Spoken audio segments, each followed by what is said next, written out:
All right. Hi, everybody. That's great. We love an interactive audience. That's wonderful.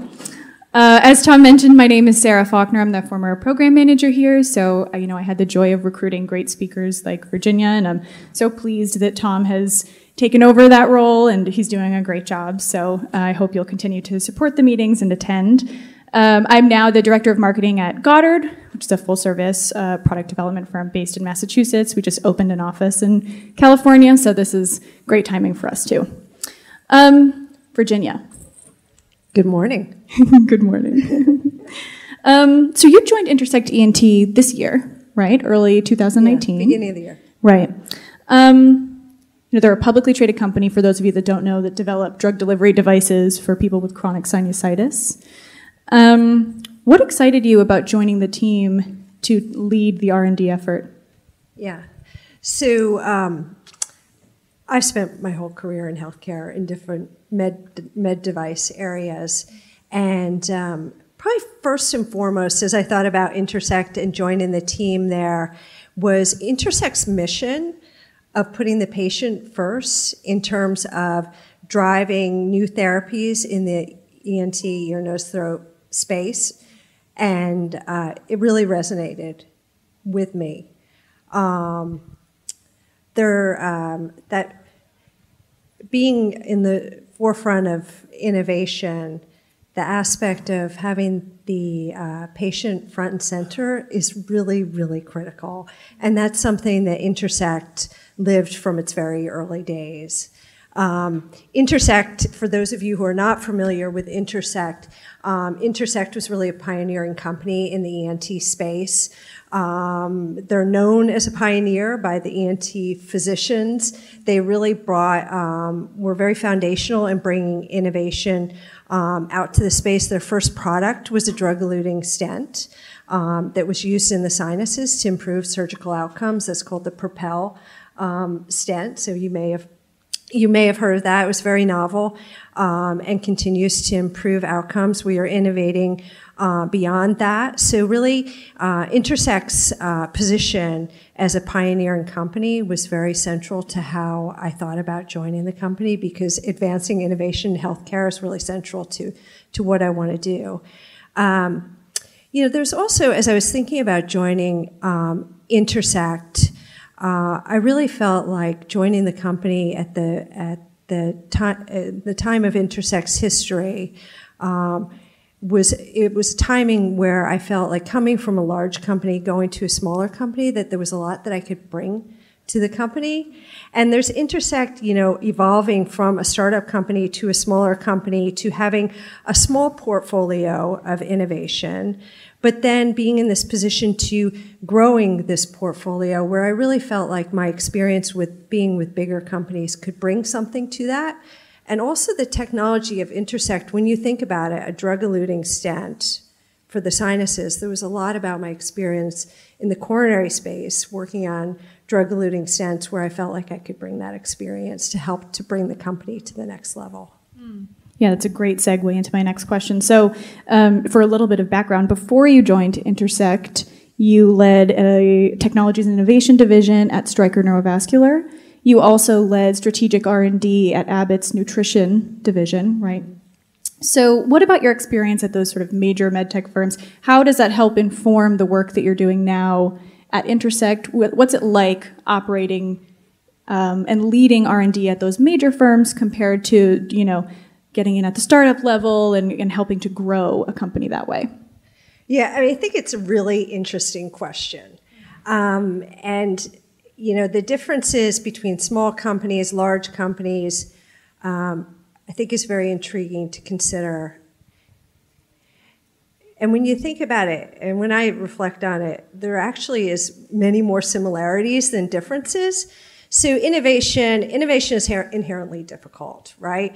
Innovation, it's about taking risks, it's about the unknown, it's about things often do not go as you would expect them to go. That's sort of part and parcel of innovation.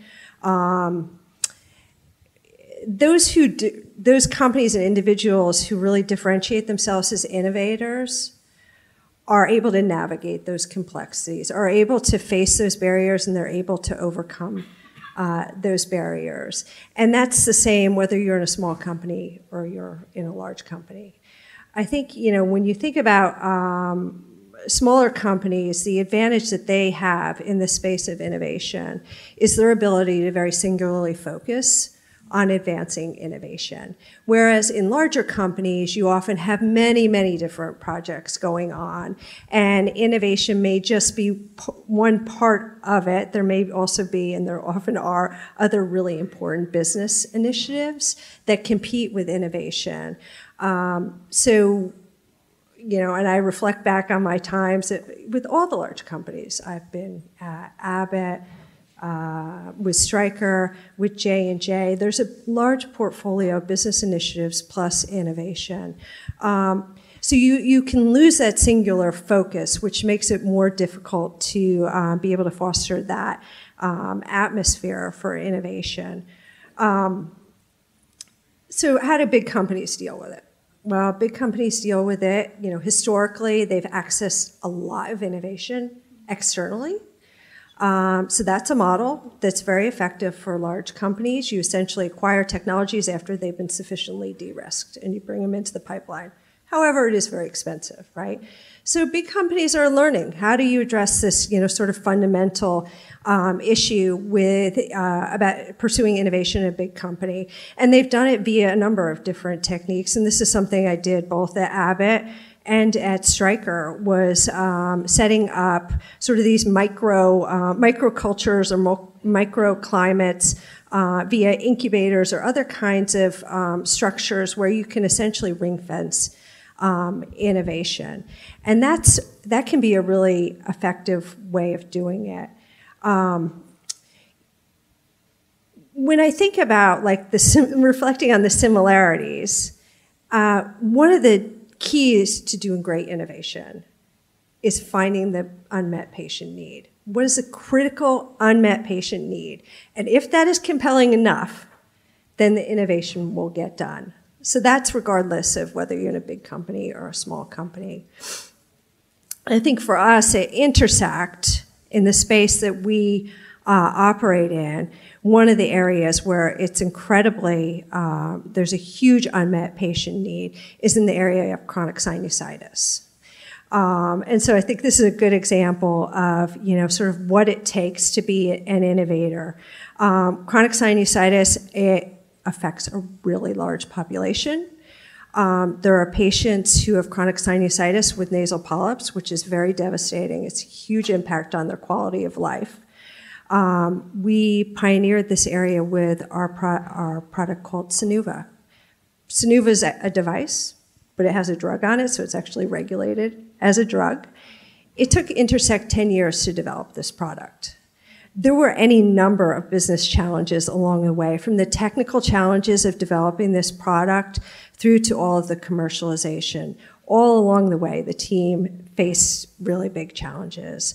And so the critical piece of it, and overcame those challenges, and we are still to this day working on market access for Sinuva. But critical to really meeting those challenges and overcoming those challenges is the unmet patient need, because that is such, first of all, it's the compelling reason to do the project. It's the imperative for healthcare to bring the product out. It brings the team together. And that's when you think about these products and a product like Sinuva. Sinuva is really a technology that's at the service of the patient. And so when you find those user needs, that's the critical piece. So big or small company, regardless. I think the other piece of innovation in big versus small companies is sort of this ambiguous area of culture. So what does culture mean? And culture is always really, really hard to put your finger on. But I think the advantage that small companies have in that regard is that small companies can be more agile in terms of their culture. Their cultures are typically so dependent on the innovation they bring to market and less dependent on other aspects of culture, such as bigger companies often have these cultural elements of risk-taking or risk aversion, which given where they are in the maturity of the company, they need to have. Smaller companies do have that advantage of being able to develop cultures that really drive innovation as an imperative, and that, at the end of the day, is what it takes. Yeah, I want to dig into that a little bit more, because I think this idea of your ability to, or your aversion to, or whatever you want to say, to accept risk, to take on risk, that does play a really big part into how innovative you're going to be. And it's funny when we think about larger companies being risk averse. Of course, you can understand why that might be, but also, you know, they've got the financial capital to fall back on to take those risks, where that might not be the case with a smaller or mid-sized company, right? So I'd love for you to talk just maybe a little bit more about specifically the culture at Intersect ENT and how you guys think about taking on risk from both a technical perspective, sort of in the role that you're in, but also as, you know, when you think about things strategically. Yeah, I think, you know, risk is, so without taking on risk, there is no innovation. Innovation inherently requires taking risk. So the way I think about risk is this way. You know, no matter where you sit in the innovation ecosystem, whether you're a small company, whether you're a large company, there's some risks that are just not acceptable. Like risk to patients is never acceptable, right? So I think there's this question of how you manage risks, how you think about risks, and being able to really categorize risks. Is it a risk to the patient? Is it a risk to of regulatory compliance? Do we understand the regulatory compliance aspects? And is there ability to have additional discussions with the relevant agencies to be able to address those regulatory requirements in different ways? Or is this a business risk? So if it's a business risk, you know, there are different ways to think through it. It becomes a business decision. And to what extent is innovation an imperative for your business? That ties into the acceptability of whether you'll take a risk or not. For Intersect, you know, innovation's foundational for us. We are the innovators for in the ENT space, so we do need to take those risks, but they need to be the right risks for our business. As you've thought about innovation in your various roles, it sounds like, you know, part of it is being able to kind of triage the risk and decide, you know, is this a business risk? Is it a risk to the patient or clinician, et cetera, kind of categorizing it. You know, in your experience, is it always black and white as to which categories those fall in? Is there some overlap there? And can that make it a little bit difficult when you're implementing kind of a risk management strategy? Yeah, I mean, it can be, and there are different kinds of schemes and tools that you can use to categorize it, you know, in different risk matrix and all of that. But, I mean, you know, you try your best. There's ambiguity, like anything in product development. There will always be ambiguity.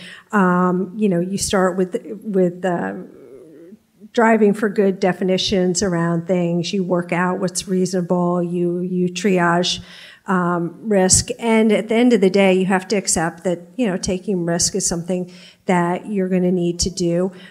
Taking risk, it does require some courage. So, and I think that's the thing with product development and doing things that are new and novel and different. You have to have the courage to be able to take those risks. Yeah. It's interesting. So digging in a little bit into the kinds of devices that you guys build at Intersect ENT, what are the special design, development, and then also strategic considerations that come into play when you're building a drug delivery device? Yeah, so all of Intersect ENT's products are drug device combination products. And this is probably like one of the more complex areas of medtech, is navigating that. So this is something I'm immersed in on a daily basis. Our Propel product is primary mode of action is a device, and it has a drug coating. Our Sinuva product is a drug first. So, and there are distinct differences there in terms of how you approach them.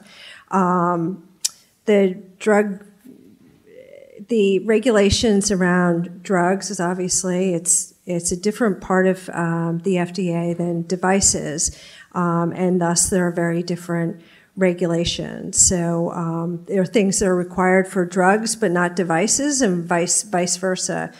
So it's really critical to understand your product and where your product is going to land in terms of those regulations. Things that we take for granted, and I probably spent a bit more time on my career over on the device side of the business.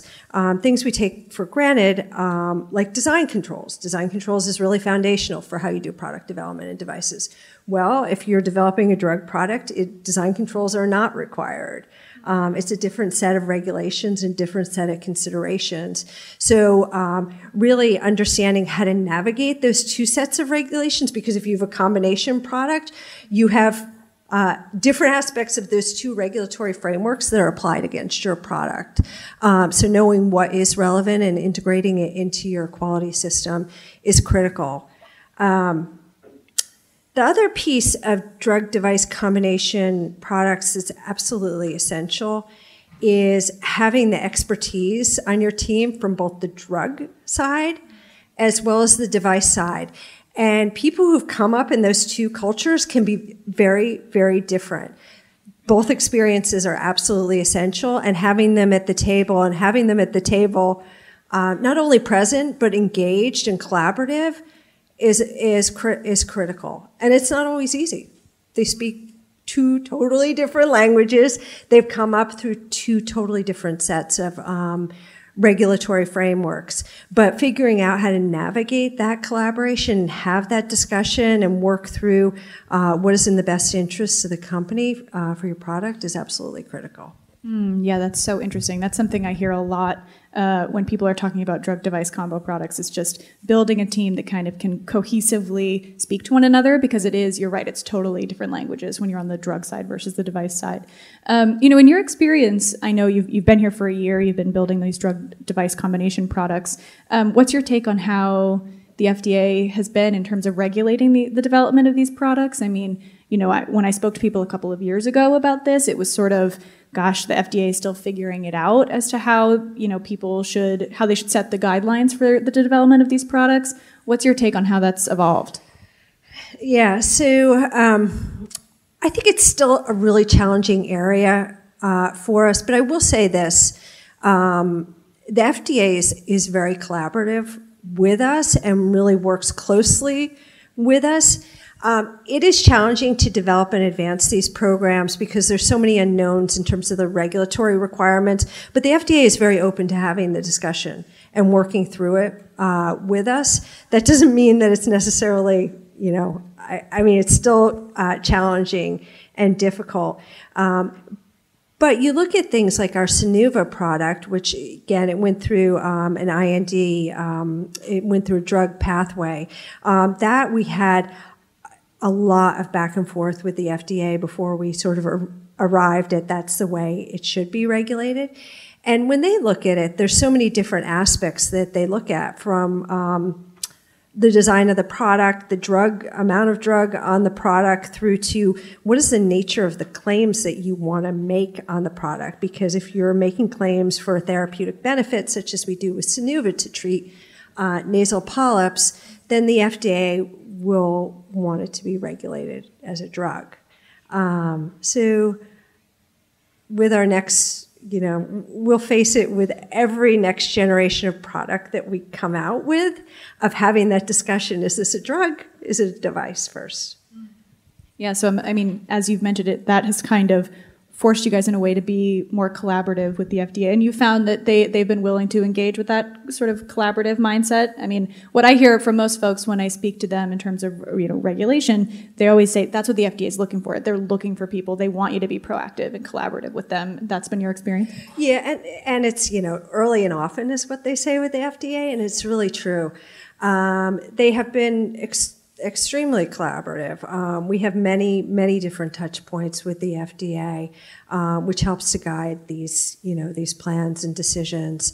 I've had similar experiences with other companies when I worked with Abbott on their bioabsorbable coronary stent product. We queued up a sequence of 8 different FDA meetings over the course of 2 years to understand the regulations or the guidance of what kind of requirements we would need to meet for that product. So particularly with novel technologies, they're really willing to partner. Yeah, that's great. So I want to turn now to think a little bit more holistically about the medical device field as an industry. Very recently, your title has been updated slightly. You are now the Vice President of R&D and Clinical Affairs Innovation. Did I get that right? Okay, good. So I'd love to hear from you a little bit about what excites you in terms of innovation and what drove you guys at Intersect to establish this new innovation organization. Yeah, I think, in terms of the innovation organization, and I also have the project management organization reporting up through me as well, which is another critical piece of it. And I'll get into that in a second. But, the innovation organization is a combination of R&D, clinical, PMO. It makes a ton of sense because we need strong clinical evidence to support our product innovation. There's no product innovation in the medtech space without clinical innovation, without strong clinical evidence. So it's really natural that the two organizations would be together. And there are a few examples of product innovation where you might not need clinical innovation. They tend to be rare. And likewise, there's clinical innovation with existing product lines where you are looking at further innovation via expansion of your label claims and treatment of additional diseases. But so much of it is overlapped in terms of innovation. And then the program management component of it, without program management drives execution. Without strong execution, it doesn't matter how strong your innovation strategy is, and it probably doesn't matter how strong your clinical evidence is, because you need to have that execution to actually bring the products to market. Yeah. So when you look at the medical device industry in general, what are some of the driving forces behind the innovation that's being produced today? And we'll get to in a minute kind of what's holding innovation back. Yeah, so, I think the key driving aspect of innovation, I talked about this earlier, is really the patient need. And there's still so many unmet patient needs out there. Across a number of different areas, and we can talk more about that, but ENT being one of them. But I think where really incredible breakthrough innovation happens is when there's that intersection of the unmet patient need with a really great new technology. So when you think about that, there's all kinds of new technologies that continue to come out across a number of different fields. I mean, we've got right next door to us, we've got the robotics. There's a presentation on robotics. And I think that's a great example of where there's unmet patient need from the perspective of improved surgical outcomes or improved surgical precision. There's this great technology that's being developed to meet that need. Likewise, digital health. I mean, there's so much out there in terms of empowering patients to really own and be accountable for their own healthcare. And wow, you think digital health, there's been a ton of funding that's gone into digital health. There's not that much that's come out yet, but it is so poised to be part of that. How can we help people to really own their own healthcare and be more accountable for it? I think there's going to be incredible things coming out of government funding. I really think that we all need to be so aware of how essential government funding is to how we we advance not just medtech innovations, but all innovations in the U.S. Government funding is like ground zero for innovation in the U.S., actually in the world. And so that's something that we really need to keep doing. An area where I think that's really exciting and promising for the future is the BRAIN initiative. It was announced a few years ago. You don't hear that much about it, but the funding continues on. And what they're doing is they're investing in developing a lot of tools and techniques that are going to enable them to make huge advances in neuroscience in terms of, which is relevant to treating diseases like Alzheimer's, like Parkinson's, stroke, concussion. So all of that's coming down the line. Just incredible potential for the future for innovation. For us at Intersect, there's a whole industry trend or medtech trend towards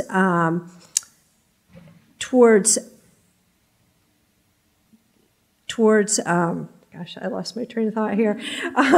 There's a whole trend towards shifting the site of care for patients from the hospital setting and from the OR setting to more ambulatory kinds of settings. So moving care further upstream in the care continuum, so we're actually able to treat diseases earlier on and have less substantial kind of impact to the patient than surgical treatment.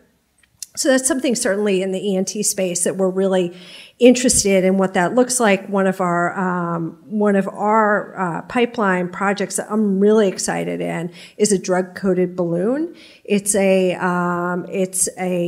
dilation balloon that's used in the sinuses to open up the sinus and then deliver drug to the surface of the sinus, so that patients have an additional option besides going back into surgery. They could go into an office setting and have this drug-coated balloon therapy. So I think, and similar kinds of advances are happening sort of across many different disease states where patient care is being shifted from the site. And the additional consequence of that is that therapies will inevitably be less expensive, less impact on the health economics. Yeah, I'm always so interested at these meetings when people talk a little bit about patients are becoming more empowered to own their own therapies and, to own the healthcare process. But, ultimately it seems like the patient should always be the center of any device development, especially if they're the ones using the device, right? We want it to work for patients.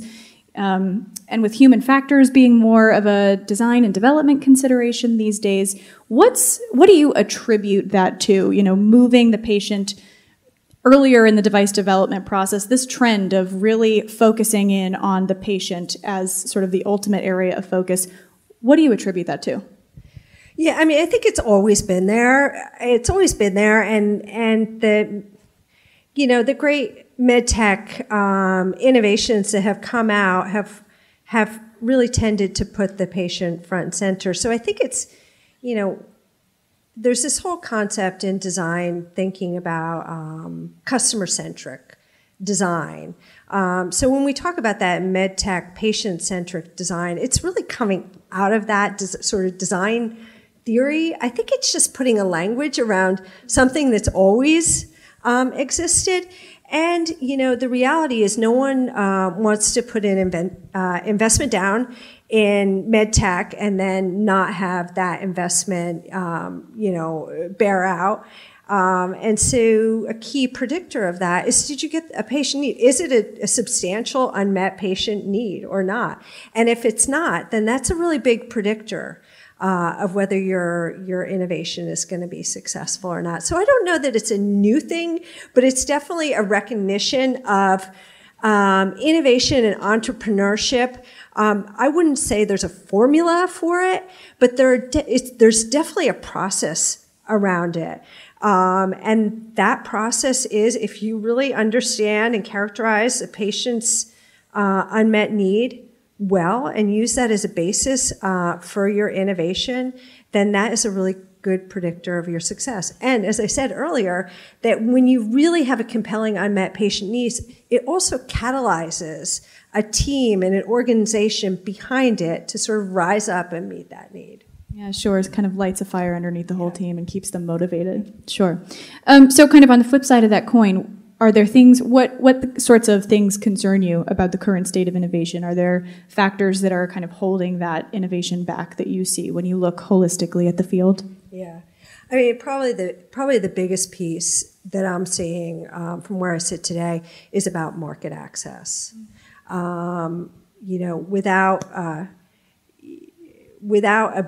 Without ability to pay for innovation, great innovations can't make it to market, right? That's really critical. So market access is a big piece of it. Healthcare systems are very understandably concerned about costs, and they are running their businesses, and that is important. However, for new technologies, there needs to be an ability to pay for these technologies. And if you are not able to pay for these new technologies, then, or we as a society, if we're not able to pay for these new technologies, then the patients are not going to be able to have access to them, and their quality of care is not going to be able to be impacted. And this, historically, the bar has kept going up in terms of medical technologies and patient care. And if we're not able to pay for those new innovations, then that's going to be an issue. So access is a big concern. The other piece that is around regulatory challenges. I think for medtech, regulatory is always a challenge. Like, how do we navigate this? But in particular, what is going on in Europe with the new regulations, the EU MDR, is concerning for medical device companies. It's a step up in terms of the regulation. There's a lot more that companies have to comply with, and the companies are still figuring out how to interpret. So that's a big concern. Europe has historically been the leading edge of innovation. That's where new innovations go. So with EU MDR, that's really the concern, that innovations won't be pioneered in Europe. That said, and we can talk about many other countries and sort of the regulatory bars there. Europe is just one example of it. But, the bright light there is, as we were talking earlier about the FDA and the FDA's commitment to really partnering with companies to bring innovation out. They really recognize the importance of innovation. They get it. They have 21st Century Cures Act, which brings in a lot of different elements that are very encouraging in terms of medical device innovation, from ability to be more flexible with clinical trials and more real-world clinical evidence, more post-market support of innovations. I think really, that's sort of the bright regulatory light.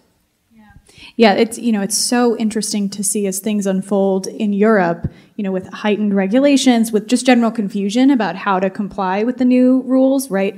If all of that innovation that previously was kind of pioneered in Europe, if people will see the United States as instead now the opportunity to do it here first and then try it over in Europe, it's going to be really interesting to see if that bears out. Yeah, I think it is going to be interesting to see how all that works out. Yeah. I mean, Europe is fascinating too, because then you have Brexit going on too as well. It's a whole thing. Yeah. Mm-hmm. I'd like to kind of switch gears a little bit. You are one of the founding members of a group called MedtechWomen. Yes, I was. I would love for you to talk a little bit about what motivated you to take on this cause. And, it's a subject that I think about a lot. So I'd love to hear your take a little bit on what you think needs to be done in order to help move the needle on gender equity in the medical device industry. That's a huge question. It's a ginormous question. How much time do we have? You have 2 minutes. 2 minutes. So MedtechWomen, we founded MedtechWomen 10 years ago. And it came about with 4 friends, colleagues from Goddard, who'd come up through Goddard, and a number of the individuals left Goddard and moved on to other roles in medtech, but we continued to get together. And one of the topics that we kept circling back to was, okay, what was the most recent medtech conference you went to? What did you hear about there? So we were always sort of talking shop, And one of the themes that we were all really curious about was we would go to these MedTech conferences, and here we were, just 4 women friends came up through MedTech, and we'd go there and there wouldn't be any women presenters, and there would be no women on the panels. And it was really curious to us because it really defied what we knew to be the case, which there are many women leaders in MedTech. Actually, MedTech is very fortunate in that sense. There are many women and there are many strong women leaders in MedTech. So it wasn't consistent with our personal experience. So we said, we brought out our laptops and we said, I bet we could put together a conference where we picked a theme in MedTech and we could bring together senior leaders who happen to be women to talk and hear their perspective. And, part of the concern is like not having women, that there's a whole perspective that we're missing hearing. So we had did that first year. It was a big leap. It was a big risk. We didn't know, could we get sponsors? If we build it, will they come? We did not know. Well, year 1, we sold out, and we've sold out every year for the past 10 years. This past year, we sold out the meeting in 36 hours. So what this meeting is intended for is to give visibility to this voice that we weren't hearing, and to provide for a really strong network. And I think, that forum really did achieve that. Now, you asked about like the problem solution, right? So it's not an easy one to answer. Change is very, very slow. However, one thing I think is important for us all to understand is that in the past there has been a pipeline issue. There's no longer a pipeline issue. Med schools are over 50% women graduating. Law schools are over 50% women graduating. Many engineering schools have reached gender parity. Among them is MIT, hit over 50% 3 years ago. Cornell hit over 50% 2 years ago in terms of their undergraduate enrollment. So there's no longer this, sort of like pipeline issue per se, but what there is, and I don't think there's like, there's these unfortunate sort of examples of egregious like discrimination that still goes on, but I don't think that's I don't think is the key issue. It's more of the unconscious bias. We all have unconscious bias. I have unconscious bias. You have unconscious bias. Everyone has unconscious bias. So there's sort of this stack up of these small unconscious biases and barriers, small bias barriers, that along the way become this impediment either to women cannot advance in the system or they select out. So that exists. So that's sort of on all of us, I think, to recognize, and it's not an easy, unconscious bias is not an easy thing to take on. So what are some of the solutions, right? Some of the solutions are, having the awareness. Clearly there are organizations, many large companies are really understanding the value of having a diverse leadership, a diverse organization. So there is organizational imperative there. There are many studies out there now regarding financial success and how that's tied into the level of diversity of an organization. I think the key thing, and as I thought about it in my career, is and this is true of whether you're talking about innovation or if you're talking about your professional career, it's the requirement to have advocates and allies. I think about it in terms of innovation because I want innovation in healthcare and I want it to advance.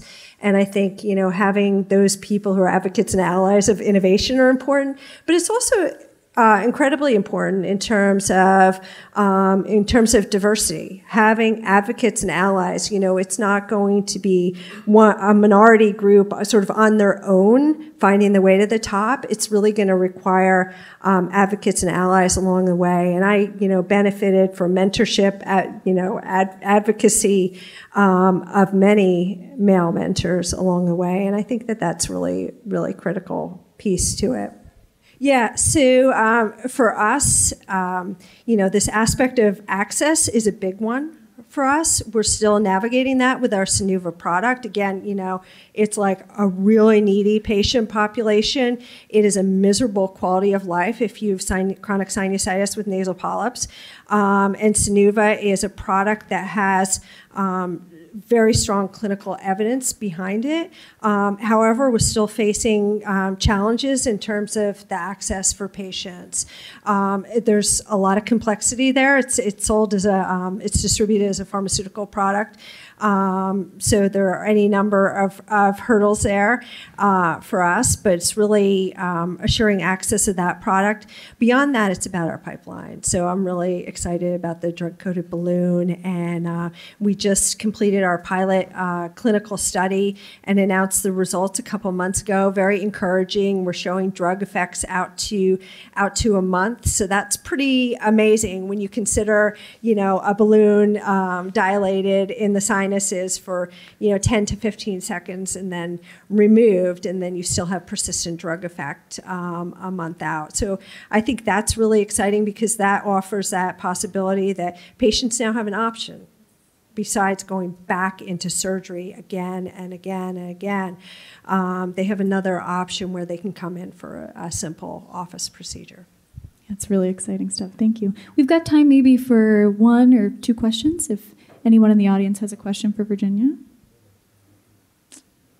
Ask it while you got her.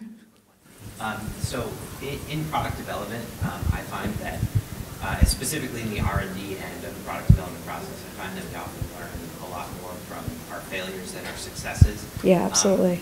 Is there anything you could relate maybe at Intersect or a past company where an R&D failure, so to speak, led to an improvement to an existing product or a new type of innovation? Yeah, I think that's part of the whole engineering process, right? Is that you try things, they don't work, they fail. We went through a lot of that in terms of when we were working, with every project I've been involved in all along the way. There's so much in terms of failure. When I think about the early days of drug-eluting stents and how we were manufacturing them compared to how we ended up manufacturing things like the coatings, like trying out things like dip coatings and other kinds of coatings before we finally arrived at, a spray coating and refining that process. I look at things like with our drug-coated balloon project, we just have clinical trial results from that product. It was a pilot clinical. We didn't meet our primary endpoint. But you know what? We learned a lot about what is the right primary endpoint for this particular product. Yeah, we called it wrong because we didn't know. But I think the critical thing is, and this gets back to the culture, like cultures cannot be punishing on failures in innovation. Innovation and R&D, technology development is a long, long path. And it's really fragile. It's really delicate. You can destroy innovation cultures so easily. So a critical piece is really this learning culture and supporting a learning culture and celebrating the learning and not penalizing the failures. It's really how you see those because, yeah, in some ways you could characterize it as a failure, but what did you learn, take away from it, and how did you get better, and how did you redesign the product and get back on track? That's great. We've got time for like a super quick one if anyone else has one more. Nothing? Perfect. We did it. Excellent. Thanks, everybody. Thank you. Thank you, Virginia. Thank you.